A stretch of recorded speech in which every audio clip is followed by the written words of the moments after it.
Good morning. My name is Steve Irwin, and I'm the Communications Director for Ohio Attorney General Dave Yost. We're here this morning to announce the results of a statewide human trafficking operation that has occurred over the past several days. After we hear from AG Yost and other law enforcement leaders, we will take questions from the podium. Immediately following the press conference, a news release with details about the sting will be sent out from our office. This time, I'd like to welcome AG Yost.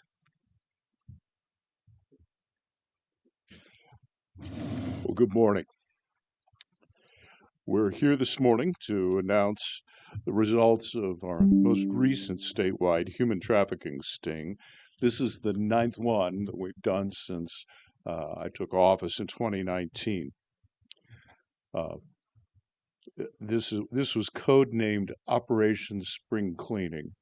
And while I don't choose these names, I have to say Rocky did a nice job on this one. It was a week-long sting, included over 70 law enforcement agencies and social service organizations that are working with us in partnership under the Ohio Organized Crime Investigations Commission in my office. The OCIC's 8 human trafficking task forces, that's up from only 2 when I took office, work year-round to combat human trafficking across the state. During these concerted efforts, our task forces are joined by additional agencies that bring extra manpower and resources to conduct demand reduction at a large scale. The task force's hard work has paid off. Here's the results. 84 Johns trying to buy sex in Ohio have been charged with engaging in prostitution or soliciting. 38 people were charged with felony charges up to and including human trafficking. 43 human trafficking survivors were encountered and referred for various help from different agencies. And we did 15 search warrants. The search warrants were focused on largely massage parlors. Several years ago, I challenged the OCIC teams to start looking at massage parlors. It was an area where we have a fixed location, unlike a lot of the things we do, which are more internet-based. And we were beginning to hear complaints around the state.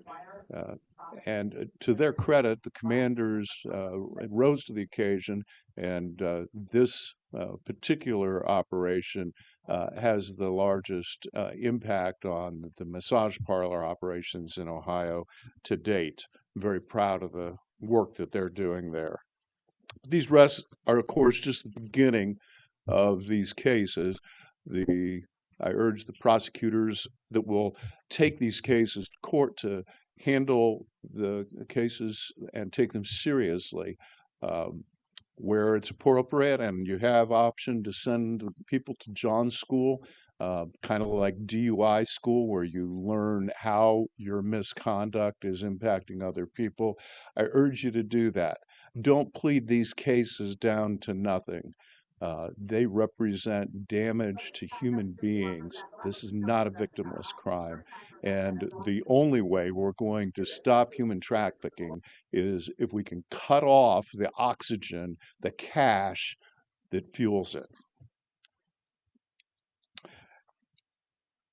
A previous defendant, Andrew Craig, was formerly of Chicago, can maybe tell you about what happens when a prosecutor does step up and take the case.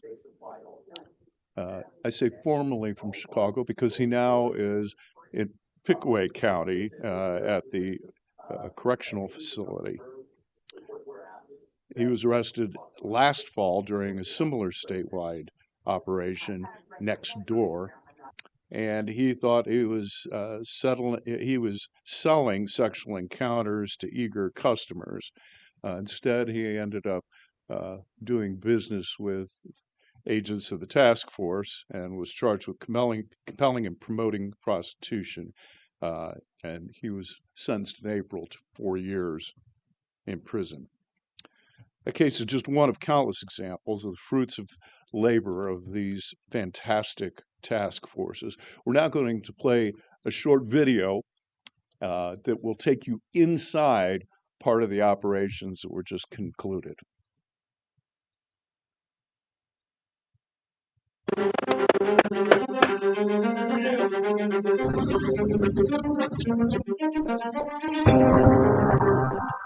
Human trafficking doesn't occur in a vacuum. It thrives in the shadows, businesses, online spaces, and neighborhoods that are too often overlooked. The Asian massage parlors are everywhere.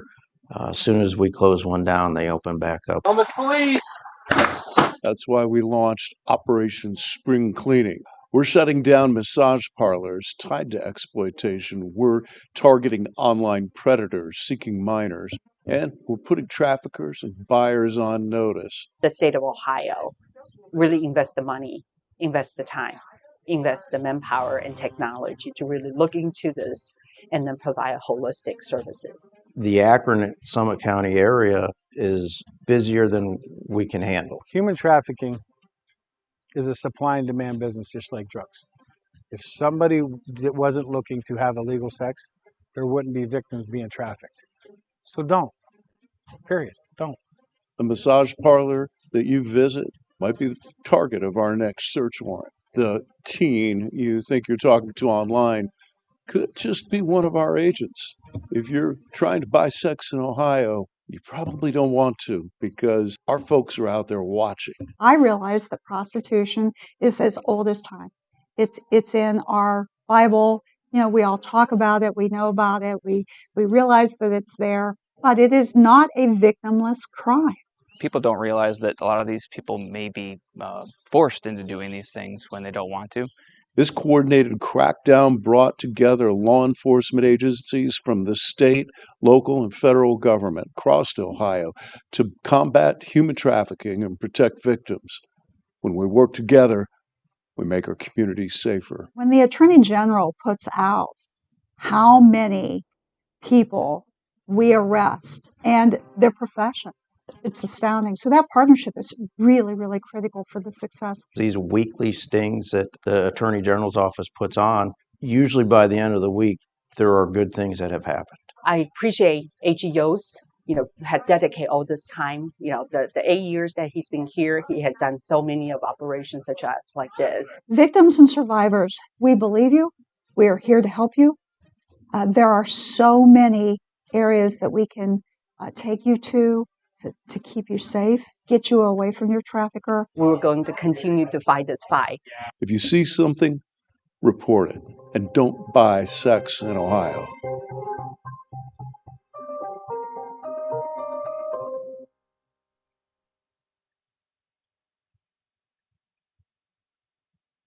Well, as Sheriff Fothery said in that video, it's amazing to hear the numbers of arrests each time.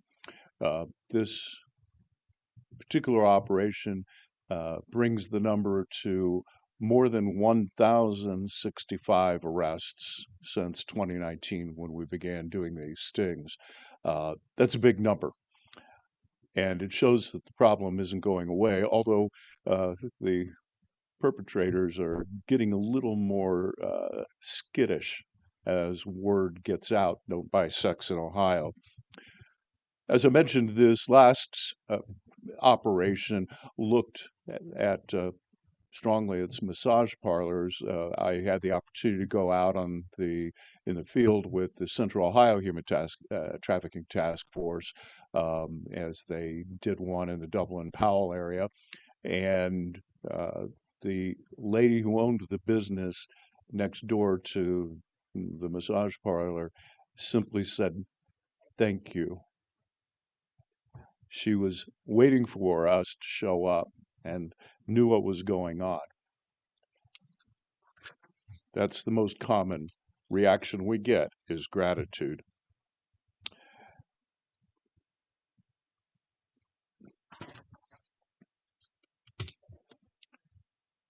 We've come a long way to get to 1,000 or more than 1,000 arrests. Law enforcement still needs your help.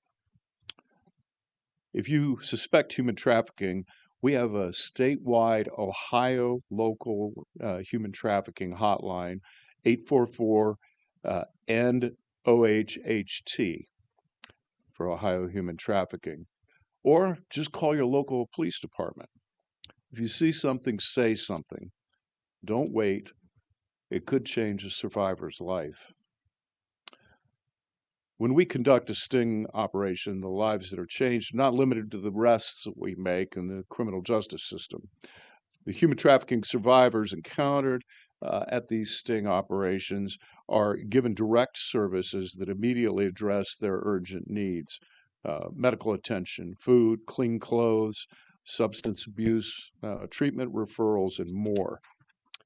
Our work through my human trafficking initiative has strengthened the partnerships between law enforcement and the other providers of services, allowing survivors to enter treatment, even providing safe houses where there's physical danger. So grateful for the social organizations that work with us and partner in this mission. We've changed the way, thanks to their help and their partnership, the way survivors are encountered and interviewed, giving them a helping hand up and incredible advocates who walk with them on the path to recovery along what I call the highway to hope.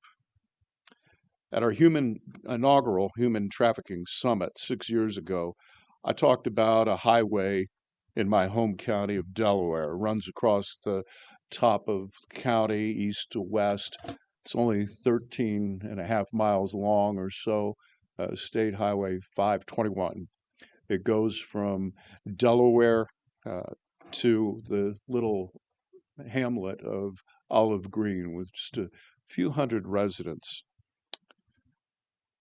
You might wonder why that road is there, because it goes from a small town to a even smaller place.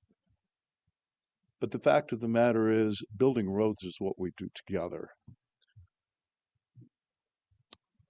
I challenged Ohio at our first Human Trafficking Summit to build that highway to hope, to provide a way for survivors to find justice, to find healing, to put their lives back together. And I pledged that if we would build it, that those survivors would never need to walk alone.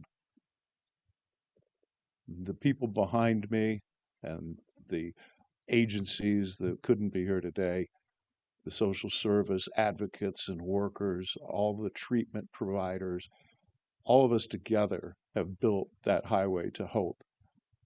It's there. It will survive. It will continue. I can't begin to tell you how much it's meant to me to be part of this effort to end human trafficking. We will continue those efforts day and night, year-round, even when we're not working and having a visible operation out in the public where people see a search warrant or see arrests being made.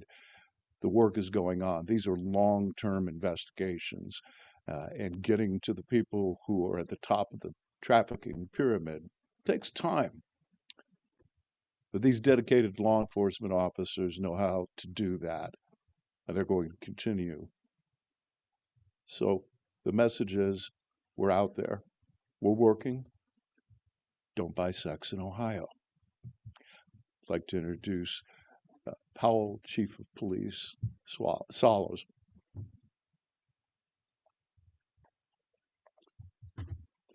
Good morning.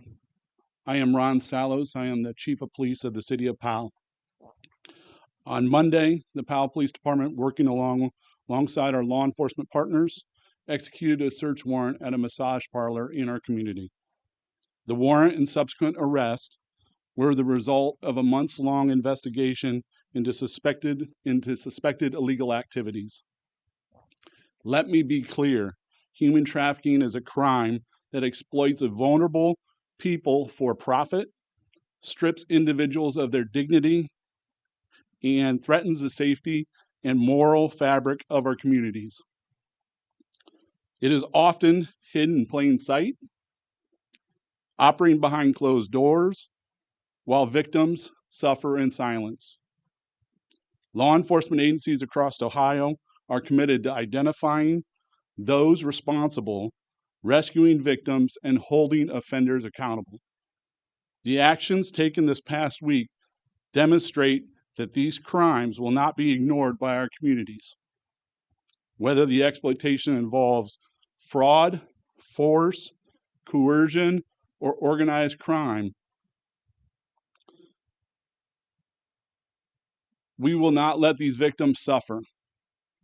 Law enforcement agencies will take actions whenever aggressive, necessary tactics are to establish credible leads and work collaboratively to dismantle operations that prey upon others.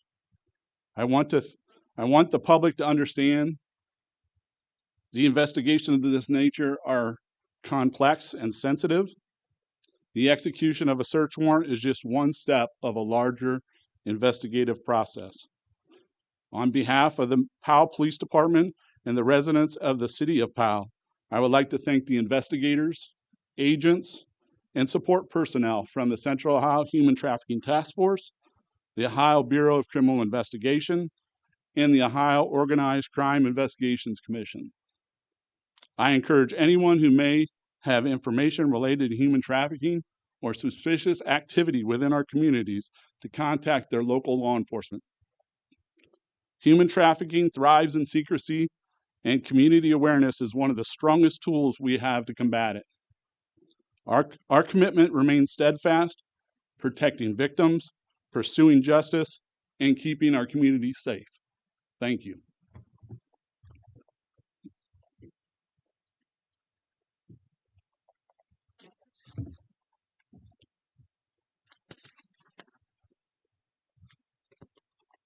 Good morning. I'm Robert Sagel, a Deputy Chief with the Columbus Division of Police. On behalf of Chief Elaine Bryant and the Columbus Division of Police, I wanted to thank Attorney General Yost and all of our law enforcement and advocacy partners that are here today for their continued partnership. Human trafficking is real. It affects lives, and it comes in different forms. Many of these victims do not feel like they have a voice and are convinced by criminals that they owe them a debt, which can never actually be repaid. People are exploited and used for profit, most often seeing no way out of the cycle of threats, coercion, and violence. These victims are our neighbors, are our friends, and they need our continued support. When people buy sexual services, it is impossible for them to know if they are contributing to human trafficking. Prostitution-related offenses are often called victimless crimes. Unfortunately, we know this is not always the case, and people buying these services are funding the cycle of exploitation and violence. The Columbus Division of Police remains committed to fighting human trafficking through our participation in the OOCIC Central Ohio Human Trafficking Task Force and through our Police and Community Together team. We work closely with the Ohio Attorney General's Office, county and city prosecutors, licensing and code enforcement, and local advocacy and support groups to ensure we take a community approach while facing this issue. The statistics presented as part of Operation Spring Cleaning are meant to bring awareness to the issues surrounding commercial sex work and human trafficking, but the Columbus Division of Police and all of our partners work in this field all year long to prevent victimization. In Central Ohio, the Human Trafficking Task Force receives over 250 tips each year. Just last week, one of those investigations led to the conviction and sentencing of a suspect to 34 years in prison for trafficking of minor victims right here in Central Ohio. If people see something and say something, it is taken seriously and investigated. Thank you again to all of our officers and detectives for their hard work on this operation and throughout the year combating human trafficking.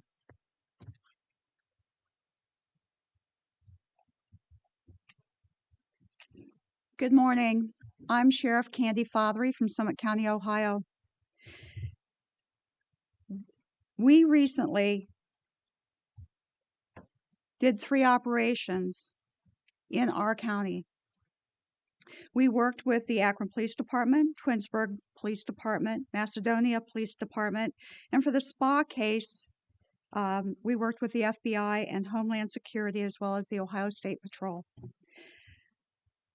One of the cases was a federal case with 1 victim. That was a spa.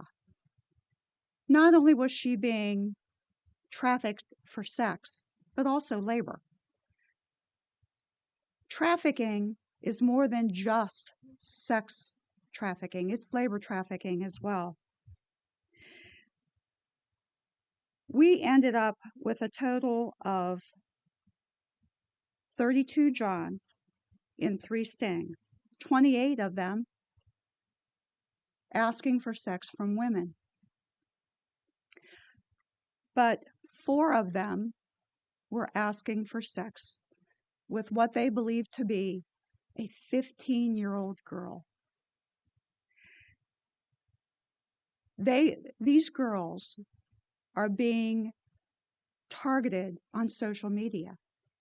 These Johns went to social media, found this female posing as a 15-year-old girl, and then they moved them from the social media site into texting and then schedule an appointment with them to have sex.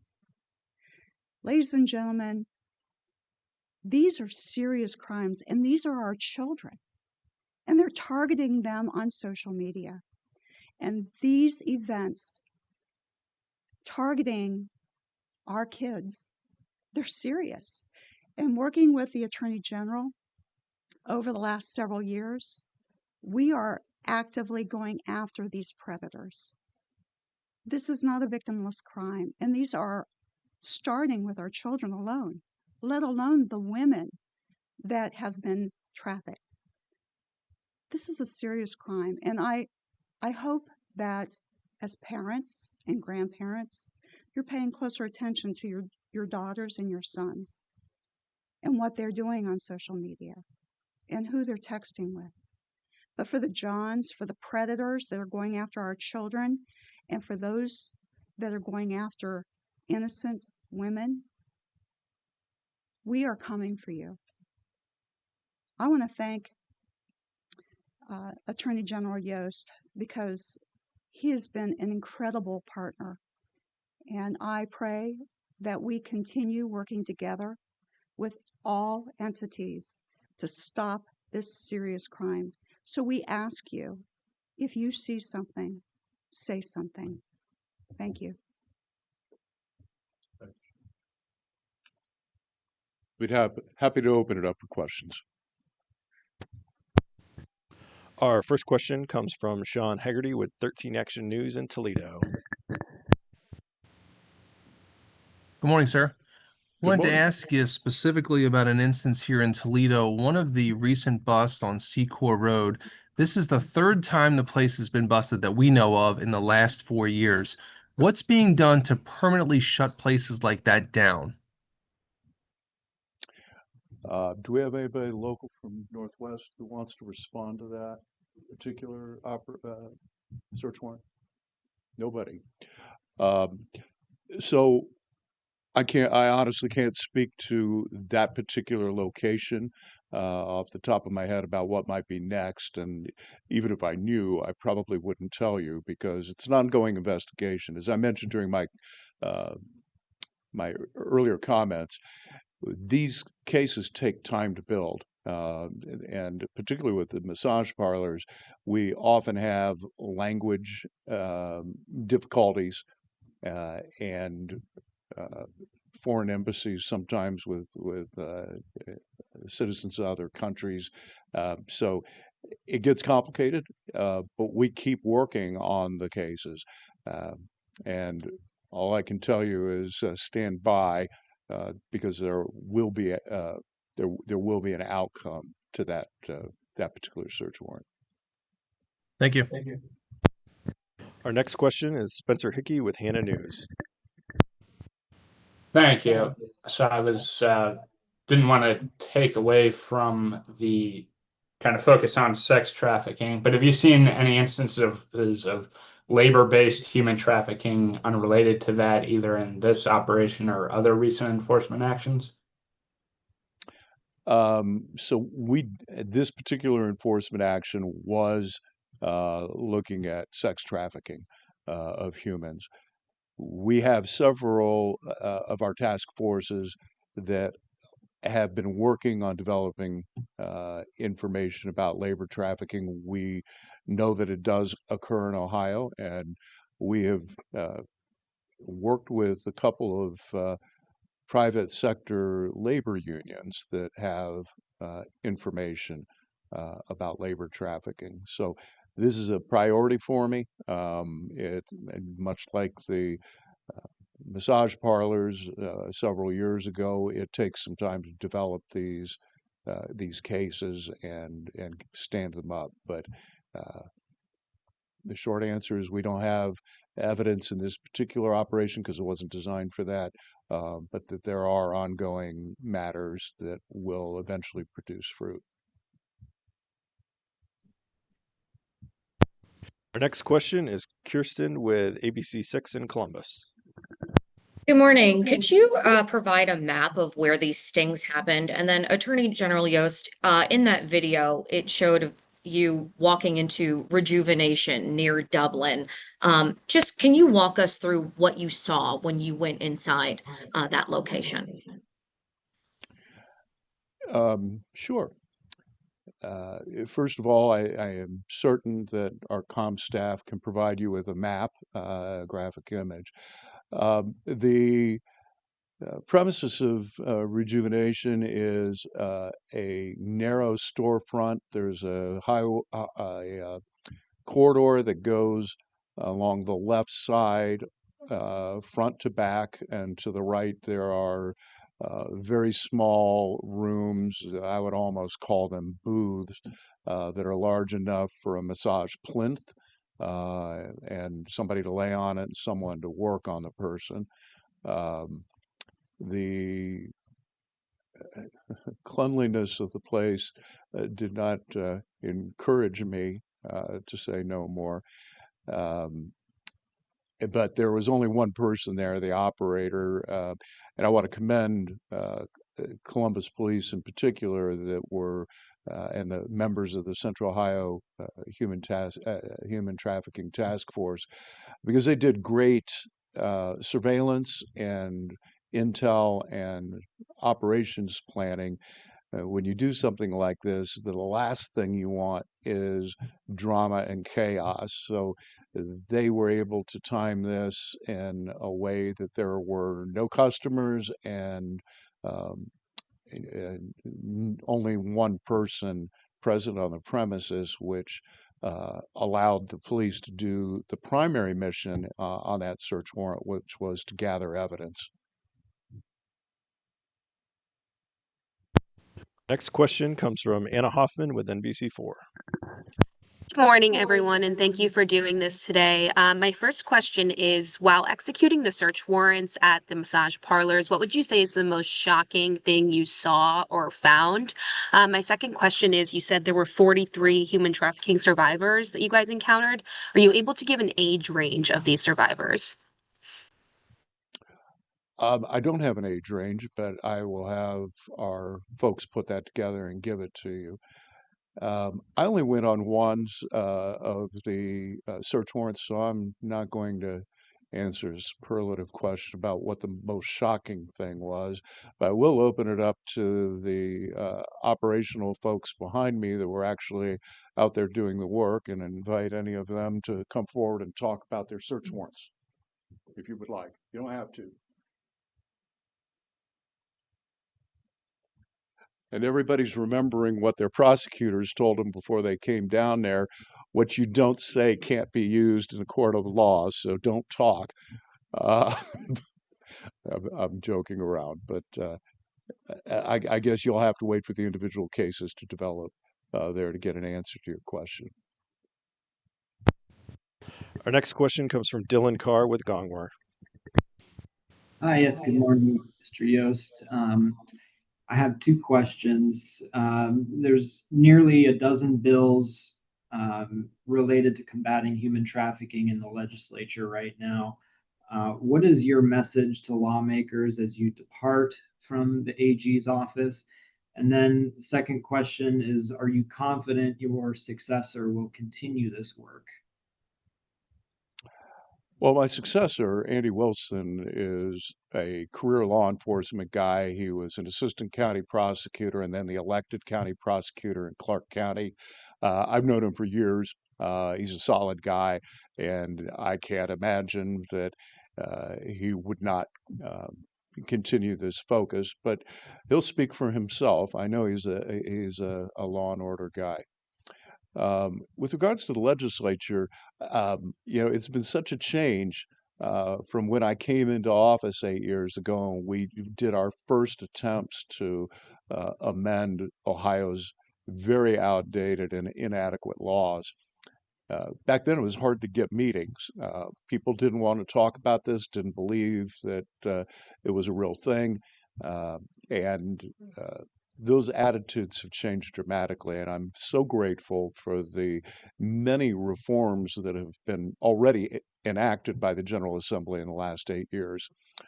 Now, that being said, I think it's very important that the legislature consult with people who both understand the criminal law aspect of this problem, so that they don't inadvertently change a law in a way that's going to be hurtful, or worse yet, counterproductive, and to talk with the people, the social agency workers that provide support for these survivors who are acquainted with what their lives look like. Sometimes great ideas seem to be that seem to be great ideas end up not being quite the right way to go. A quick example: I understand that there's discussion, at least, of a bill that would prevent the arrest of any juvenile connected with a human trafficking operation. And I think that is really fraught and dangerous for everyone involved, including the survivors, that might be 16, 17 years old. Sometimes getting them into the juvenile system so that they can be protected is the best thing that could happen. You take away the opportunity to do an arrest in that situation under juvenile delinquency law, I fear that we may end up doing more harm than good out of a wonderful intention. So the message, I guess, is do your homework and be careful. Let's work on this together. Thank you. Next up, we have Danny Eldridge with the Toledo Blade. Hello, Mr. Yost. Thanks for taking our questions. So I was going to ask about examples from Toledo and if there was any police officers from Toledo, but apparently there's not. But so I don't know if there's anything you can share about actions that have been taken in Northwest Ohio in this operation. We will. I understand your need, Danny, to localize the story, and we will connect you offline with someone that can fill in some blanks for you. And anybody else looking who is, we have a good representation from Northeast Ohio here and Southern Ohio. If you're looking for help localizing the story, we're happy to connect you and find somebody who would like to talk to you. Thank you. We have a question from John Smucker with WTOL.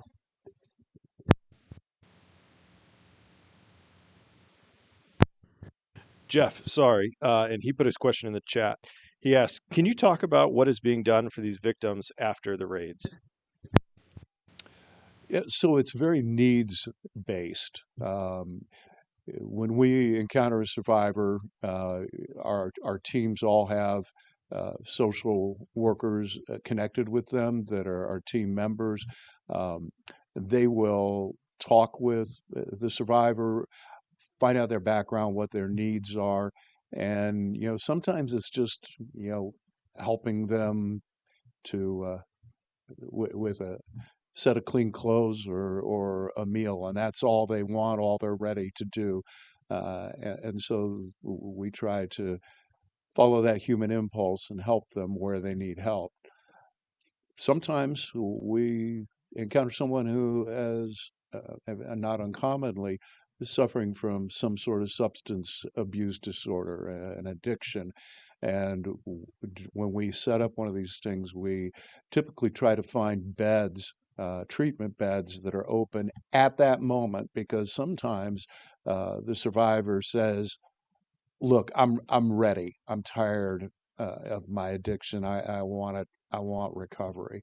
And so that we try to get them placed that very night.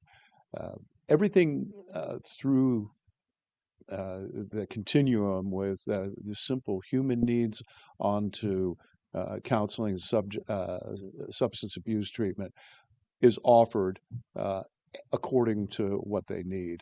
And I want to say again, thank you to our human services partners that go out with us on these. Uh, when we first were doing them, that was not the way it was handled. And I think it's made a huge difference. Justice is more than merely applying the law to a situation. It's also about our humanity, it's about healing. And this multidisciplinary approach allows some of that to happen. And our final question comes from John Bedell with WHIO. Hi, General Yost. I've on your message to prosecutors earlier, I've covered cases tied to these things before, where cases are pleaded down to lesser charges, as you mentioned. I've also covered cases tied to these things where there are no formal charges ever filed at all. Have you ever had conversations with local prosecutors at either the county or city level, depending on the level of charges, about why charges don't get filed against an individual when several others arrested under like and similar circumstances during the same operation were charged? Oh, yes, I've had conversations. Um, and look, in Ohio, our prosecutors, our law enforcement operates at the local level, not the state level. And that's what you want. You want people that, you can elect the city council members and the mayor and the sheriff, so that there's local accountability. I don't want to displace that. But I do want to make sure that we're all on the same page, that this is serious stuff and it needs to be treated that way. Um, each case is different. Sometimes you may have an evidentiary problem. Your victim may be unwilling to testify, and you need that testimony for some reason. There's lots of things that go into a decision on whether to charge or not to charge, and whether to take a reduced plea or not take a reduced plea. That being said, we have done a research project that is nearing its completion. I hope to publish it in a couple of weeks, that takes a look at the sample of cases that have been done and what the outcomes look like.